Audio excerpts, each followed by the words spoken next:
Welcome student, today I am continue our exercise 5.2 from the chapter 5 arithmetic progression. तो student आपकी exercise चल रही है 5.2 जिसका concept another term of the AP का मैंने यूएस वीडियो में बताया था आपको। अब मैं इसके क्वेश्चंस ले रहा हूँ।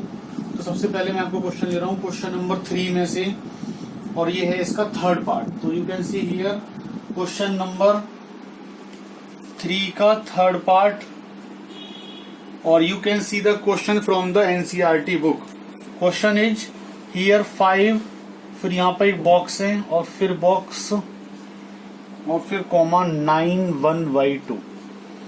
अब स्टूडेंट हमें क्या करना है कि यहाँ पे हमें दोनों बॉक्स फिल करने हैं और इसमें नंबर्स ऐसे फिल करने हैं जिससे कि ये अरिथमेटिक प्रोग्रेशन बन जाए। तो आप देखो किस तरह से इस क्वेश्चन को इजीली कर सकते हैं। इसको करने के कई मेथड हैं और मैं आपको इजीएस्ट मेथड आपको बता रहा हूँ। ये है आपका फर्स्ट टर्म A1, ये है आपका सेकंड टर्म जो हमें फाइंड करना है, ये है इसका थर्ड टर्म A3 जो फाइंड करना है, और ये है इसका फोर्थ टर्म A4। तो ये आपको क्लियर है कितने टोटल टर्म कितने यहाँ पे 4 टर्म। तो देखो इसी कॉन्सेप्ट में सॉल्व करूंगा यहाँ पे। तो फर्स्ट टर्म जो होता है A1 जिसको हम A भी कह सकते हैं वो हो गया आपका 5 क्लियर। इसके बाद जो फोर्थ टर्म है A4। अब देखो सेकंड टर्म निकालने के लिए हमें क्या चाहिए, अगर हमारे पास में फर्स्ट टर्म अवेलेबल है तो सेकंड टर्म के लिए हमें क्या चाहिए, कॉमन डिफरेंस। अगर हम इसमें कॉमन डिफरेंस ऐड कर देंगे सेकंड टर्म आ जाएगा, फिर कॉमन डिफरेंस ऐड कर देंगे थर्ड टर्म आ जाएगा। तो स्टूडेंट कॉमन डिफरेंस डी की वैल्यू में कैसे फाइंड कर रहा हूं, जो मुझे फोर्थ टर्म गिवन है इसका फॉर्मूला होता है A+3D, और जो कि हमें गिवन है 9(1)(2). अब स्टूडेंट हम इसी से डी की वैल्यू फाइंड करेंगे। ए की वैल्यू पुट कर देंगे 5, तो 5+3D इक्वल्स टू 9 या 18 और 1 19/2। तो now 3D equals to 19/2 minus 5। अब 2 एलसीएम लेंगे तो 5 या 10 यानी कि हो गया आपका 9/2।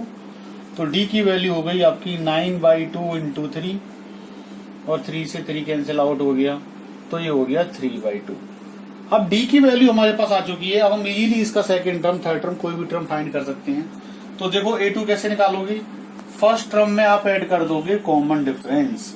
फर्स्ट टर्म था आपका 5, और अगर इसमें कॉमन डिफरेंस में ऐड कर देता हूं तो 2 5 या 10, 10 + 3 13/2। और इसी तरीके से आप निकाल सकते हो उसका थर्ड टर्म। थर्ड टर्म का मतलब होता है A+2D। A+2D से ऐड कर सकते हो, या फिर आप डायरेक्ट 13/2 में कॉमन डिफरेंस ऐड कर सकते हो, या ऐसे फॉर्मूला भी लगा सकते हो। तो अगर हम ये वाला फॉर्मूला लगाएंगे यहाँ पे, तो A की वैल्यू कितनी होगी आपकी 5 + 2 इंटू डी की वैल्यू है आपकी 3/2। 2 से 2 कैंसिल आउट हो गया, 5 + 3 8। तो इस तरीके से आपके A2 और A3 टर्म आ चुके हैं 13/2 और 8। तो आप इस तरह से इसको लिख सकते हो 5, 13/2, 8, 9(1)(2). तो आपको ये 2 टर्म इसमें मिसिंग टर्म्स आपको निकालने थे, और ये आपका आ चुका है आंसर। तो इस तरह से स्टूडेंट आपने देखा कितना इजी पार्ट था। कुछ बच्चों को ये क्लियर नहीं हो रहा है, तो इस तरह से आप इसको इजीली कर सकते हो। अब इसी में से मैं एक और पार्ट आपको करा रहा हूँ, फिर आपके सारे पार्ट इजीली उसके हो जाएंगे। ये है इसका फोर्थ पार्ट। तो आप ध्यान से देखेंगे कि किस कंसेप्ट से मैंने इसको सॉल्व किया है। इसमें भी सेम वही है, -4, और फिर उसके बाद में 4 बॉक्सेस बने हुए हैं, 1 2 3 और 4, और इसके बाद में वैल्यू है आपकी 6। तो इस तरह से आपको यहाँ पे ऐसे टर्म फिल करने जिससे पूरा अरिथमेटिक प्रोग्रेशन बन जाए। और ये है क्वेश्चन नंबर 3 का फोर्थ पार्ट। तो आप ध्यान से देखेंगे एक्सरसाइज आपकी चल रही है 5.2। तो मैं किस तरह से इसे सॉल्व कर रहा हूँ। तो स्टूडेंट अभी मैंने आपको बताया था ये फर्स्ट टर्म है A1, ये सेकेंड टर्म है A2, ये थर्ड टर्म है, ये फोर्थ टर्म है, और ये फिफ्थ टर्म है, और ये सिक्स्थ टर्म है 6। अगर हमें कैसे भी करके कॉमन डिफरेंस मिल जाए तो हम ऐड करते जाएंगे और हमारे सारे टर्म इजीली आ जाएंगे।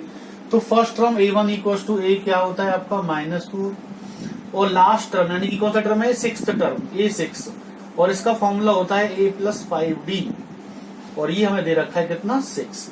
अब हम A की वैल्यू पुट कर देंगे -4 प्लस का 5D इक्वल टू 6। तो 5D इक्वल टू 6 + 4 को वजह शिफ्ट कर देंगे 10, तो D हो गया आपका 2। अब आसानी से आपकी D की वैल्यू आ चुकी है। हम कोई भी term A2, A3, A4, A5 निकाल सकते हैं। तो अगर हमें A2 निकालना है तो बिल्कुल सिंपल है, A+D, यानी कि फर्स्ट टर्म है आपका -4 प्लस का 2, तो फाइनली आ गया आपका -2। अब आपको A3 निकालना है तो दो तरीके, या तो आप फॉर्मूले से निकाल दो या इसी में आप कॉमन डिफरेंस को ऐड करते रहेंगे। तो हम हमेशा फॉर्मूले से निकालने की कोशिश करेंगे जिससे हमें फॉर्मूला भी याद हो जाए। A प्लस 2D, A की वैल्यू है आपकी -4 प्लस 2 इंटू D की वैल्यू है 2, तो -4 प्लस 4 यानी कि 0। अब इसके बाद में आपको निकालना है अगर A4 तो A प्लस 3D, A की वैल्यू है -4 प्लस 3 इंटू D की वैल्यू है 2, तो 6 माइनस 4 यानी कि 2 हो गया। और लास्ट A5 निकालना है आपको तो A प्लस 4D। इस तरह से आप कोई भी टर्म फाइंड कर सकते हो। तो A की वैल्यू है -4 प्लस 4 इंटू, और वैल्यू ऑफ D है आपकी 2, तो 4 2 या 8 और 8 माइनस 4 करेंगे तो 4। तो इस तरह से आपके ऑल टर्म्स आ चुके हैं। फाइनल आंसर में आप लिख दोगे -4 और इसके बाद में A2 था आपका माइनस का 2, फिर 0, फिर प्लस का 2, फिर प्लस का 4 और प्लस का 6। तो ये टर्म हमें 4 टर्म इसके बीच में निकालने थे और ये इसका आ चुका है आंसर। तो स्टूडेंट आप देख रहे हो किस तरह कितना इजीली मैंने तो दोनों पार्ट आपको करके दिखा दिए। अभी एक्सरसाइज 5.2 चल रही है और इसमें से मैंने आपको 10 क्वेश्चन तक करके करने के लिए दिए थे। जिन लोगों के जिन स्टूडेंट्स के हो चुके हैं वो अपना मैच कर लेंगे और जिनको प्रॉब्लम में आ रही है वो यहाँ पर देखेंगे किस तरह से मैं आपको सॉल्व करके दिखा रहा हूँ। Now I am taking question number 4 और एक्सरसाइज आपकी चल रही है 5.2। तो स्टूडेंट क्वेश्चन गिवन है आपको एपी सीरीज गिवन है 3, 8, 13, 18 एंड सो ऑन। अब क्वेश्चन ये है कि 78 इसका कौन सा टर्म होगा, विच टर्म इज 78। तो ध्यान से देखेंगे इस टाइप के क्वेश्चन कैसे होते हैं। ये एक सीरीज चलती जा रही है अर्थमेटिक प्रोग्रेशन एपी, यहाँ पे आप लिख भी सकते हो गिवन एपी इज, और एपी है स्टूडेंट 3, 8, 13, 18 सो ऑन।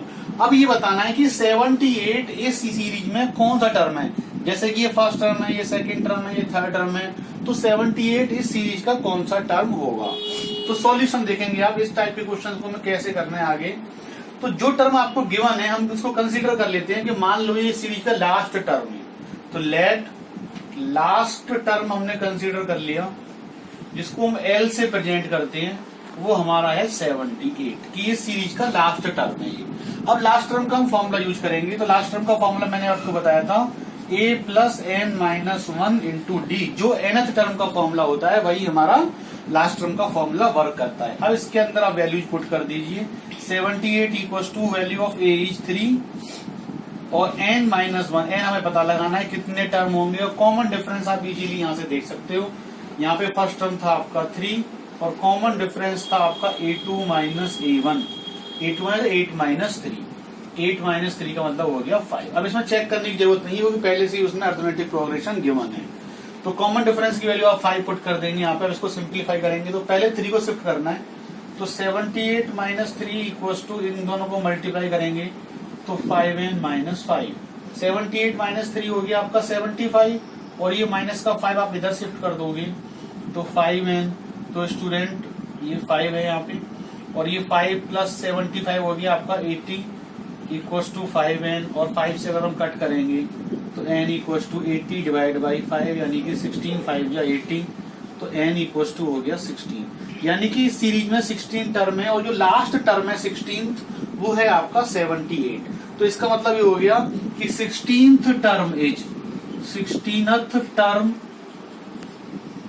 78, यानी कि इस सीरीज का 16वां टर्म जो होगा वो 78 होगा। जैसे ये पहला, ये दूसरा, ये तीसरा है, तो जो 16th टर्म होगा वो आपका होगा 78। तो मुझे लग रहा है आपको क्लियर हो गया होगा पूरा अच्छे से क्वेश्चन। इसी तरह से क्वेश्चन बिल्कुल इजी है और ये 5.2 से चल रही है आपकी। अब इसी में मैं आपको क्वेश्चन ले रहा हूँ। क्वेश्चन नंबर 5 देखेंगे आप यहाँ पर। क्वेश्चन नंबर 5 का फर्स्ट पार्ट, फर्स्ट और सेकंड दोनों एक जैसे, एक पार्ट में आपको करा रहा हूँ। Find the which term of the following AP, यानी कि वही सेम इसी की तरह क्वेश्चन है। क्वेश्चन है आपका 7, 13, 19 सो ऑन 205। अब आपको ये बताना है कि 205 उस सीरीज का कौन सा टर्म होगा। ये सीरीज चलती जा रही है तो स्टूडेंट आपको इसी तरह निकालना है। अगर इस तरह से आगे कोई भी क्वेश्चन आएगा डिजिट चेंज करके, क्योंकि एपी में मोस्टली डिजिट चेंज आती है, एनसीईआरटी की जो डिजिट्स हैं ये नहीं आती क्वेश्चन में। तो वो कंसेप्ट अगर आपको क्लियर होगा तो कोई भी क्वेश्चन को आप इजीली कर लोगे। तो यहाँ पर a इक्वल टू 7 है और कॉमन डिफरेंस अगर हम 5 करेंगे तो 13 माइनस 7 यानी कि आपका हो गया 6 और ये गिवन एपी है। अब आपको आगे रिक्वायरमेंट नहीं है चेक करने की कि हमें A2 माइनस A1 से ही हम सिर्फ देख लेंगे और A3 माइनस A1 करने की रिक्वायरमेंट नहीं है। फर्स्ट टर्म आ गया, कॉमन डिफरेंस आ गया, और मैंने बताया था अभी आपको कि लास्ट टर्म आप कंसीडर कर लोगे जो भी आपको दे रखा है। अब हमें पता लगाना है कि कौन सा टर्म है इस सीरीज का। तो लास्ट टर्म हमने मान लिया 205। अब लास्ट टर्म का फॉर्मूला क्या होता है, पहले फॉर्मूला लिखेंगे, कंपलसरी लिखना, जिससे पता चल जाए कि आपने कौन सा फॉर्मूला यूज किया है इसके अंदर। तो स्टूडेंट 205। अब आप देखेंगे फर्स्ट टर्म कितना है आपका 7 और नंबर ऑफ टर्म्स एन हमें फाइंड करने हैं इनटू डी। डी का मतलब कॉमन डिफरेंस जिसकी वैल्यू 6 है। अब स्टूडेंट आप क्या करेंगे, पहले इसको सिंप्लीफाई कर लेंगे। तो यहीं पे कर लेते हैं हम 205 इक्वल्स टू 7 प्लस 6 से मल्टीप्लाई करेंगे तो 6 एन माइनस 6।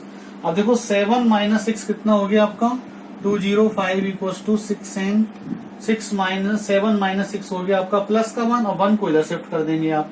तो ये हो जाएगा आपका 204 इक्वल्स टू 6 एन। तो N equals to 204 divide by 6।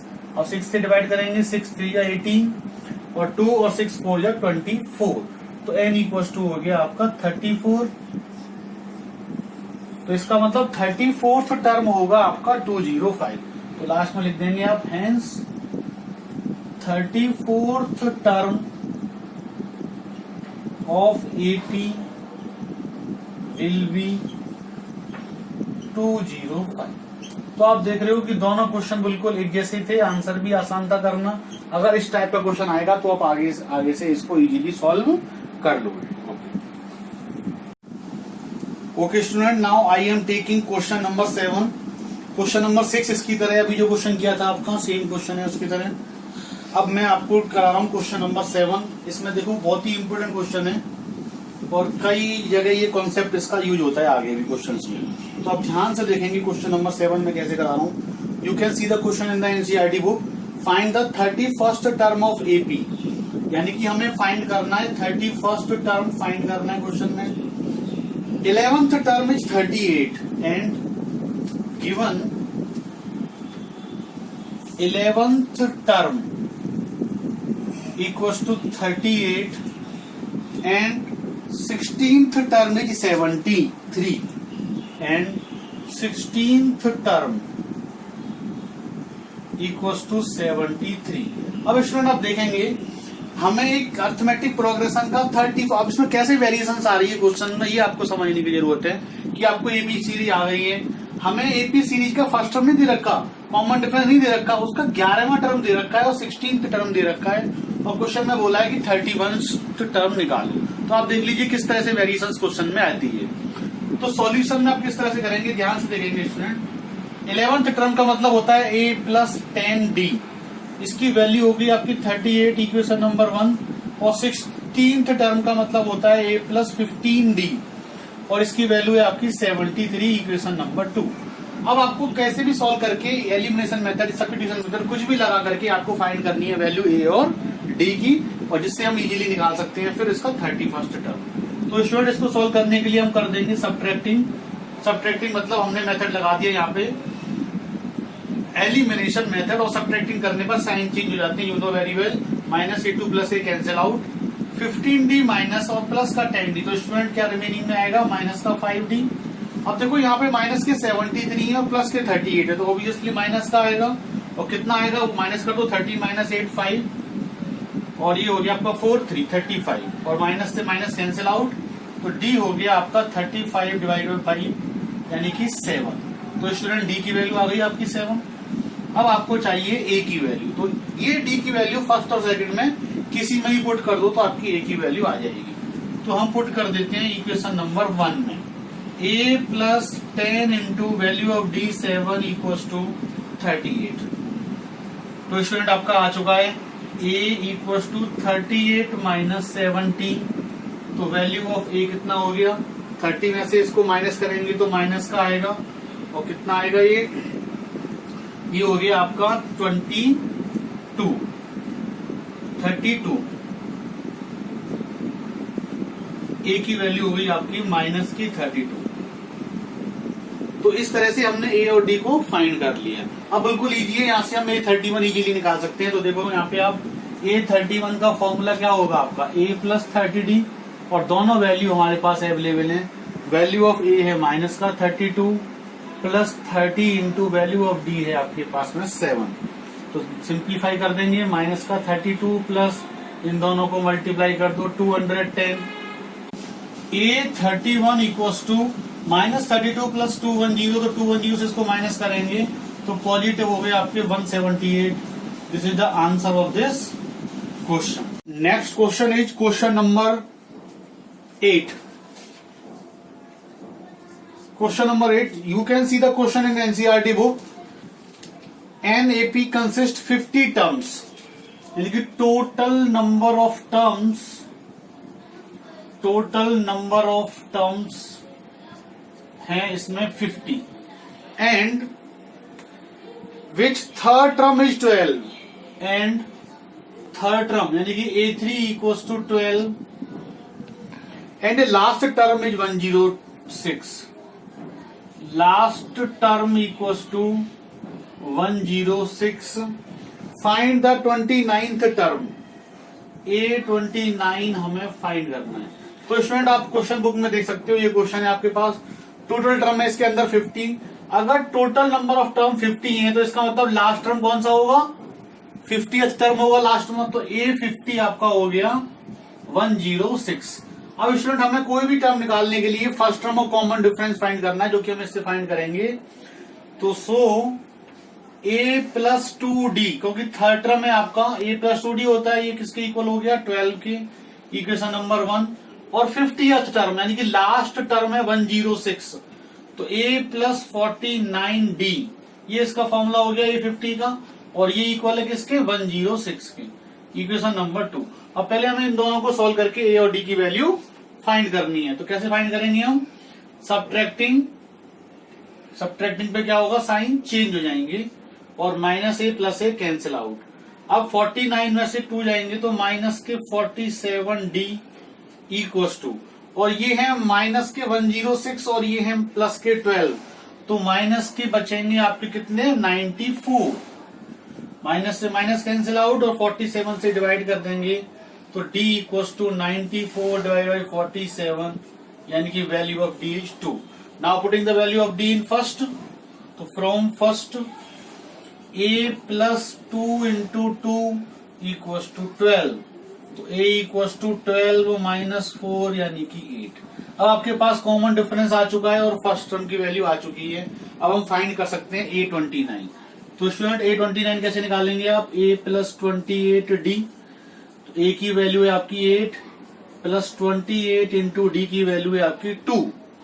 तो नाउ 8 प्लस 28 इंटू 2 56, और 56 में इसको आप ऐड कर देंगे तो 64, ये आपका आ गया आंसर। यानी कि इस सीरीज का इस एपी का 29 टर्म जो होगा वो होगा आपका 64। तो स्टूडेंट कैसे क्वेश्चन किया है आपने पूरा समझ में आ गया होगा इस तरीके से। Now I am taking next question, this is question number 9। तो इस जिनके क्वेश्चन ये हो चुके हैं वो अपना मैच कर लेंगे अपनी नोटबुक से कि सही आंसर मैच हो रहे हैं नहीं हो रहे हैं। जिनके नहीं हो पा रहे हैं वो आप यहां से वीडियो को पॉज करके नोट डाउन करेंगे। If the third and 9th term of AP, यानी कि गिवन है, given A3 third term equals to 4 और 9th टर्म यानी कि A9 9th term equals to -8, ये आपको गिवन है क्वेश्चन के अंदर। Which term of this AP is 0, इस एपी का कौन सा टर्म 0 होगा। तो पहले हमें इसमें फर्स्ट टर्म नहीं पता, कॉमन डिफरेंस नहीं पता, तो firstly we find first term and common difference.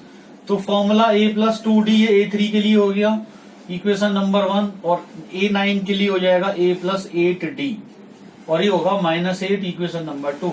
तो फर्स्टली फाइंड करेंगे सब्ट्रैक्टिंग पे साइन चेंज, माइनस माइनस, और ये हो जाएगा आपका प्लस, A2 A कैंसिल। अब माइनस का 8 और प्लस का 2, तो माइनस का 6D, प्लस का 8 और प्लस का 4, प्लस का 12, तो D की वैल्यू हो गई आपकी -2 1 डिवाइडेड बाई -6, ये D आ गया। अब now we find first term, तो फ्रॉम फर्स्ट में पुट कर देंगे वैल्यू, तो A plus 2 into -2 equals to 4, ये -4 हो गया तो A हो गया आपका 8। अब आपका फर्स्ट टर्म और कॉमन डिफरेंस आ गया, आप कुछ भी निकाल सकते हो। हमें पता लगाना है कि इस सीक्वेंस का जीरो कौन सा टर्म होगा, तो हम लेट कर लेंगे, last term L will be zero,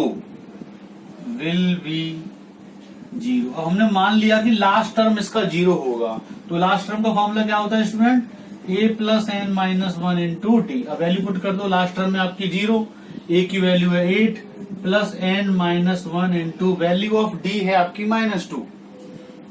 तो 8 को अगर हम इधर शिफ्ट करेंगे तो माइनस का 8 इक्वस टू, इसको अंदर मल्टीप्लाई कर देंगे तो माइनस का 2n और प्लस का 2। अब 2 को इधर शिफ्ट कर दो, माइनस का 10 इक्वस टू माइनस का 2n, माइनस से minus cancel, n equals to 5। तो इसका मतलब इस सीरीज का जो फिफ्थ टर्म होगा वो हमारा जीरो होगा, पांचवा टर्म, जिसका थर्ड टर्म है 4 और नाइन्थ टर्म है -8। इस तरह से आपके क्वेश्चन नंबर 8 और 9 आपके एनसीईआरटी बुक से हो चुके हैं। मैंने आपको 1 to 10 ट्राई करने के लिए दिए थे, अब मैं आपको क्वेश्चन नंबर 10 करा रहा हूँ, फिर इसके बाद में आप ट्राई करेंगे। और इसके बाद में एग्जाम्पल भी मैंने आपको 2 दिए थे, वो आपके हो गए होंगे, इसमें बुक में सॉल्व है एग्जाम्पल नंबर 4 और 5 जो कि आपको होमवर्क में दिए हुए थे। ठीक है, अब I am taking next question. Next I am taking next question is question number 10। तो आप देख रहे हो कितने आसान क्वेश्चन है एपी के, इस तरह से इजीली क्वेश्चंस हो रहे हैं। जिनके हो चुके हैं वो मैच करेंगे, जिनके नहीं हुए वो यहाँ से नोट डाउन करेंगे। तो I am taking next question number 10। You can see the question in the NCERT book. The 17th term of AP exceed it's 10th term by 7। यानी कि क्वेश्चन में गिवन है आपको जो सीरीज का 17वां टर्म है वो 10वें टर्म से A10 से 7 ज्यादा है। यानी कि 10वें टर्म में अगर हम 7 ऐड कर देंगे तो 17वां टर्म आ जाता है। Find the common difference. तो कॉमन डिफरेंस डिफाइन करना है, तो आपके सामने सब कुछ क्लियर है सिचुएशन, तो ध्यान से देखेंगे किस तरह से सॉल्व होगा स्टूडेंट। A17 का फॉर्मूला आप जानते हो A प्लस 16D, और A10 का फॉर्मूला आप जानते हो A प्लस 9D और प्लस 7। अब क्वेश्चन को आपको रीड करना है बुक में से अच्छे से, और फिर आपको समझ आ जाएगा क्लियरली कि, क्योंकि देखो ऑब्वियसली 17वां टर्म ज्यादा होगा और 10वें टर्म से एक्सीड है। क्वेश्चन में बोला हुआ है कि 10वें टर्म से एक्सीड है 17वां टर्म, इसका मतलब 10वां term plus 7 equal to 17th term. अब इसको हम सिंप्लीफाई कर सकते हैं, ए से ये cancel out, 16D minus 9D equal to 7। 16D minus 9D कितना होता है 7D equal to 7 and D equal to 7 divide by 7, तो D equal to 1। Common difference निकालना था जो कि कॉमन डिफरेंस आपका आ चुका है। तो क्वेश्चन को आप रीड करोगे, सॉल्व करोगे, तभी आपको पता चलेगा कि कितने आसान क्वेश्चन ये हैं। क्वेश्चन को देख करके ही मत कंसीडर करो कि ये मुश्किल होगा या आसान होगा। इसी सीक्वेंस में क्वेश्चन करा रहा हूं मैं। नेक्स्ट अब क्वेश्चन नंबर 11।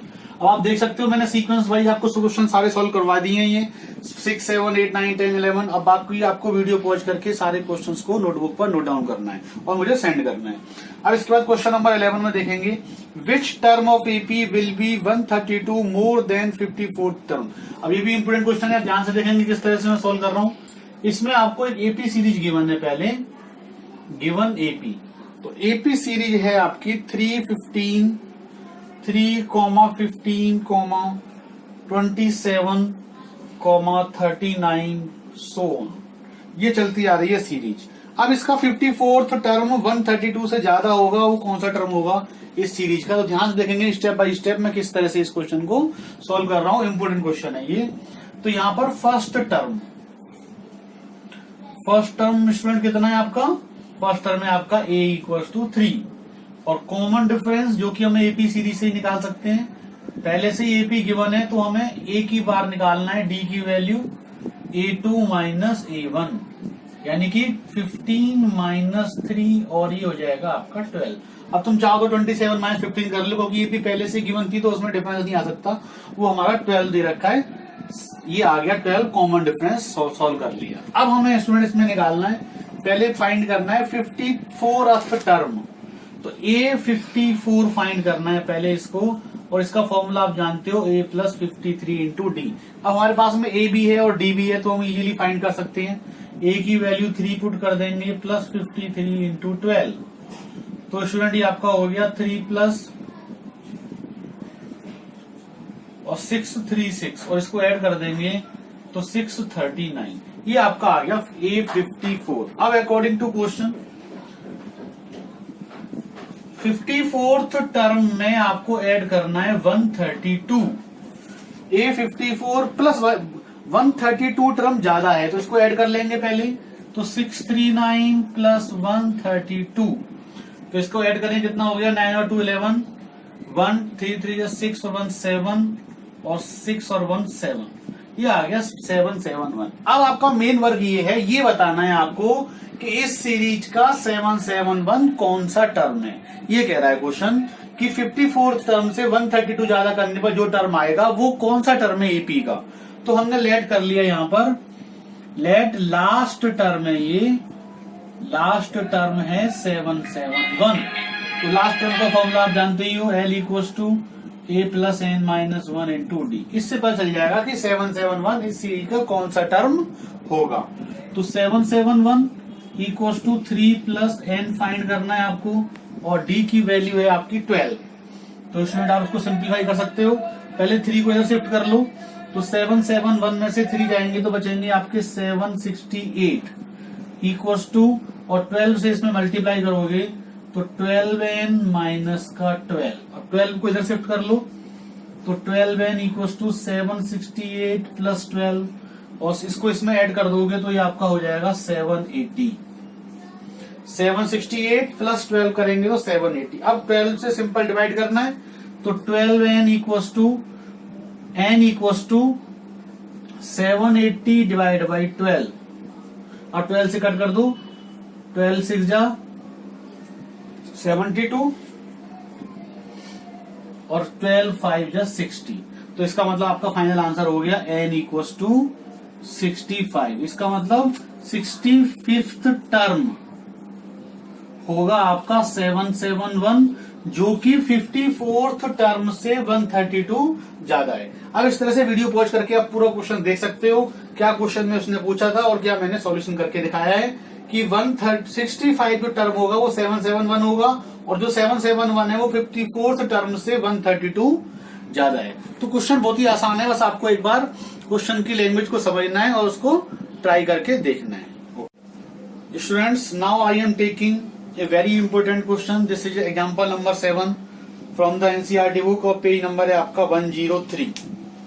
एग्जाम्पल नंबर 7, क्योंकि मैंने आपको पहले बता चुका हूं कि बोर्ड में एग्जाम्पल में से आ जाती हैं, बहुत ही इंपोर्टेंट है एग्जाम्पल्स, तो आपको ऑल एग्जाम्पल्स अपनी कॉपी पे करने हैं। धीरे धीरे मैं आपको होमवर्क में भी दे रहा हूं, जैसे कि मैंने लास्ट क्लास में आपको दिए थे 4 और 5 करने के लिए। अब मैं 7 आपको करा रहा हूं, देखो ध्यान से देखो। एग्जाम्पल है, आप you can see the question in the NCERT book, how many 2 digit numbers. Question मैं आपको लिख भी रहा हूं एक बार यहाँ पर, हाउ मेनी, और इसके बेस्ड पर बहुत सारे क्वेश्चन बन जाते हैं। 2 डिजिट नंबर्स, तो आपको कंसेप्ट समझना है इसका। How many 2 digit numbers are divisible by 3। तो स्टूडेंट ये क्वेश्चन है आपका। सबसे पहले आपको इसमें बहुत सारी चीजें इन्वॉल्व हो रही हैं। 2 डिजिट का नंबर, तो आप जानते हो 2 डिजिट के नंबर कहां से स्टार्ट होते हैं, 2 डिजिट के नंबर स्टार्ट होते हैं आपके 10 से, और कहां तक चलते हैं 99 तक। ये वो नंबर हैं जो 2 डिजिट के नंबर हैं। अच्छा, अब इसमें बोला है कि 2 डिजिट का नंबर लेना है और जो हमारा डिवाइड भी होना चाहिए 3 से। तो 2 डिजिट का 10 है बट डिवाइड नहीं होता, 11 है डिवाइड नहीं होता। तो पहला नंबर कौन सा है, सबसे पहला नंबर है 2 डिजिट का 12, जो कि 3 से डिवाइड होगा। अब इसके अगला कौन सा होगा, 3 ऐड कर दो, 15 डिवाइड होगा, 16 नहीं हो सकता, 14 नहीं हो सकता, तो ऑब्वियसली 18 होगा, फिर 21 होगा, और चलता जाएगा। और अगर हम लास्ट में देखते हैं तो लास्ट में है आपका 99, ये डिवाइड होगा आपका 3 से। तो ये नंबर्स हैं 12, 15, 18 सो ऑन। अब हमें सिर्फ ये फाइंड करना है कि ये नंबर्स यहां से यहां तक हाउ मच, कितने नंबर्स हैं ये जो 3 से डिवाइड होंगे। इसी तरह बहुत सारे क्वेश्चन बन जाते हैं कि 3 डिजिट के नंबर बताओ जो 7 से डिवाइड होंगे, या 4 डिजिट के नंबर जो 11 से डिवाइड होंगे। इस कंसेप्ट पे बहुत सारे क्वेश्चन बनते हैं जो कि हम एपी की हेल्प से इजीली फाइंड कर सकते हैं कि कितने नंबर्स होंगे।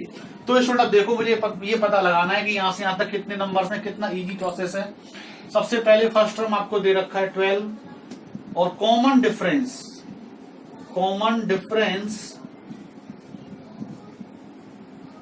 जिसको हम प्रेजेंट करते हैं डी से, फॉर्मूला आप जानते ही हो, A2 माइनस A1, 15 माइनस 12 3, यानी कि वैसे भी 3 का डिफरेंस है सबके बीच में। अब हम ऐसे जब हमें नंबर ऑफ टर्म्स निकालने होते हैं तो हम लेट कर लेते हैं लास्ट टर्म। लास्ट टर्म हमने कंसीडर कर लिया कि आपका है 99, जिसको हम L से प्रेजेंट करते हैं, और L का फॉर्मूला भी आपको मैंने बताया था कि a plus N minus 1 into जी, जो nth टर्म का फॉर्मूला होता है वही हम लास्ट टर्म के फॉर्मूले के लिए यूज करते हैं। तो 99 इक्वल्स टू ए की वैल्यू है आपकी 12 plus N minus 1 into D, value of D है आपकी 3। तो सबसे पहले 99 को इधर 12 को इधर शिफ्ट कर लो, तो 99 माइनस 12 इक्वल्स टू, इसको मल्टीप्लाई कर लेंगे 3n माइनस 3, इसको माइनस करेंगे 9 माइनस 2 7, 9 माइनस 1 8, 87, और ये माइनस का 3 इधर से ले आएंगे, प्लस का 3 इक्वल्स टू 3n। तो स्टूडेंट कितना हो गया, 87 प्लस 3 हो गया आपका 90, 90 इक्वल्स टू 3n, और आप 3 से डिवाइड कर देंगे तो n इक्वल्स टू 30। तो आपको क्लियर पता चल रहा है कि यहां से यहां तक ये जो टर्म है वो 30 टर्म है। इसका मतलब क्या हो गया कि 32 digit numbers, 32 digit numbers are divisible by 3। तो 30 नंबर ऐसे होंगे 2 डिजिट के जो डिवाइड होंगे किससे, 3 से। तो आपने कोई क्लियर, आपको समझ में आ गया होगा एग्जांपल किस तरह से मैंने सॉल्व किया है। अब इसके बाद जो आपको ट्राई करने हैं वो क्वेश्चन है आपके एग्जांपल नंबर 8। अब स्टूडेंट होमवर्क में देख लीजिए क्या क्या आपको करना है आगे। इसके बाद के एग्जांपल नंबर 8 करना है, और क्वेश्चन नंबर मैंने आपको 11 तक करके दिखा दिए। अब आपके question number 12 to 20, question number 12 to 20 ये क्वेश्चन आपको ट्राई करने हैं पहले एक्सरसाइज नंबर 5.2 में। पहले आपको ट्राई करने के लिए दिया जा रहे हैं क्वेश्चंस। अगर आपसे नहीं होते तो मैं आपको सॉल्व करके दिखाऊंगा, फिर आप नोट डाउन करेंगे, और इस तरह से हमारी एक्सरसाइज 5.2 का एक एक क्वेश्चन बोर्ड पे चल रहा है, आप इजीली देख सकते हो। और जिन बच्चों ने कर लिया है वो अपना चेक कर लेंगे कि आपके आंसर सर के पैटर्न से मैच हो रहे हैं या नहीं हो रहे हैं। और फिर इसके बाद मेरी लास्ट एक्सरसाइज चलेगी इसकी 5.3। तो स्टूडेंट आपका होमवर्क आपका आज का देख लिया आपने, example number 8 question number 12 to 20 exercise 5.2। ये आपको क्वेश्चन आपको होमवर्क में करने हैं, और होमवर्क में करने के बाद मुझे सेंड करने हैं। तो आई होप आपको क्लियर हो रहा होगा। मैंने जैसे आपको ये भी पढ़ा रहा हूँ, जिस तरीके से आपको समझ आ रहा है, अच्छे से सारे कंसेप्ट क्लियर हो रहा है। तो स्टूडेंट आपके लिए मैं एक चीज बोल रहा हूँ कि एक फीडबैक उसमें ऑप्शन आता है नीचे। अगर आपको वीडियो अच्छी लग रही है, देखने में समझ आ रहा है कंसेप्ट, तो आपको फीडबैक में लिखना है कि सर हमें आपकी वीडियो समझ आ रही है, अच्छे से सारा काम हम कर रहे हैं, इसलिए वो फीडबैक का ऑप्शन दिया जाता है। अगर आप फीडबैक का ऑप्शन दोगे तो वो इंचार्ज मैम के पास जाएगा या आगे फॉरवर्ड होगा, जिससे पता चलेगा कि हाँ टीचर्स अच्छे से करा रहे हैं और बच्चों को भी समझ आ रहा है। तो जिन बच्चों को अच्छे से क्लियर हो रहा है तो मैं उनसे ये रिक्वेस्ट कर रहा हूँ कि सब लोग अपना फीडबैक जरूर लिखेंगे। ठीक है, ओके, थैंक यू।